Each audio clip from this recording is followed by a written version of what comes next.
एक शांत भारतीय गांव कल्याणपुर, जो हरे भरे खेतों और घने जंगलों से घिरा हुआ है। शांति, जो एक युवा महिला, बच्चों को गांव के स्कूल में पढ़ाती है और उसकी चेहरे पर हल्की मुस्कान है। शांति का एक छोटा और साधारण घर, जिसमें साधारण फर्नीचर और बाहर एक छोटा सा बगीचा है, वो बेहद ही खुशी से अपने घर में रहती है। लालची चाचा राघव संती के खिलाफ एक षड्यंत्र रचता है और उसके चेहरे पर बुरी मंशा है। शांति और राघव के बीच उनके पैतृक जमीन के छोटे टुकड़े को लेकर दोनों के बीच बातचीत होती है। तूफानी रात, जिसमें तेज बारिश और जोरों से बिजली कड़कती है, गांव के रास्ते को रोशन कर रही है। शांति अकेली जंगल के संकरे रास्ते पर चल के जा रही थी। उसकी चेहरे शांत और दृढ़ थी। राघव और प्रकाश ऊंचे पेड़ों के पीछे छिपे हुए थे, शांति पर हमला करने के लिए उसकी प्रतीक्षा कर रहे थे। अचानक राघव शांति की छाती में खंजर घोंप देता है, जबकि प्रकाश उसे पकड़कर रखता है।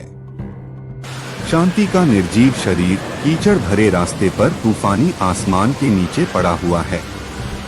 गांव वाले शांति की मृत्यु पर शोक मनाते हैं और बच्चे रो रहे हैं। गांव वाले अंतिम संस्कार के लिए इकट्ठा हो रहे हैं।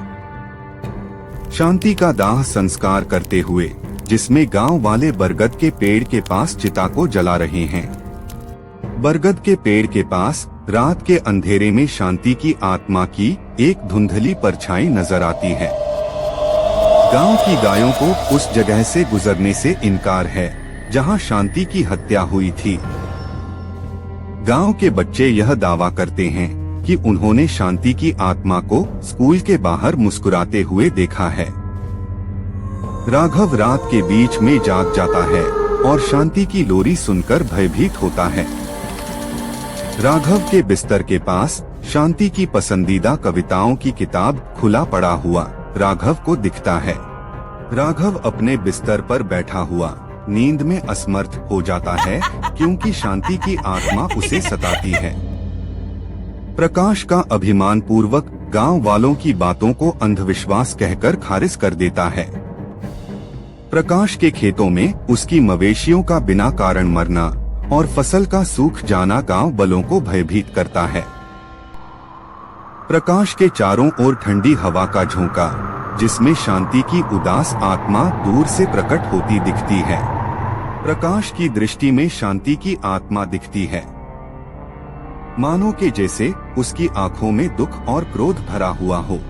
प्रकाश अपने घर में गिर जाता है, घबराहट से पसीने में भीगा हुआ है और हत्या का स्वीकार करता है। गांव के बुजुर्ग गांव के चौक में इकट्ठा भय में डूबे हैं, जबकि प्रकाश और राघव अपराध कबूलते हैं।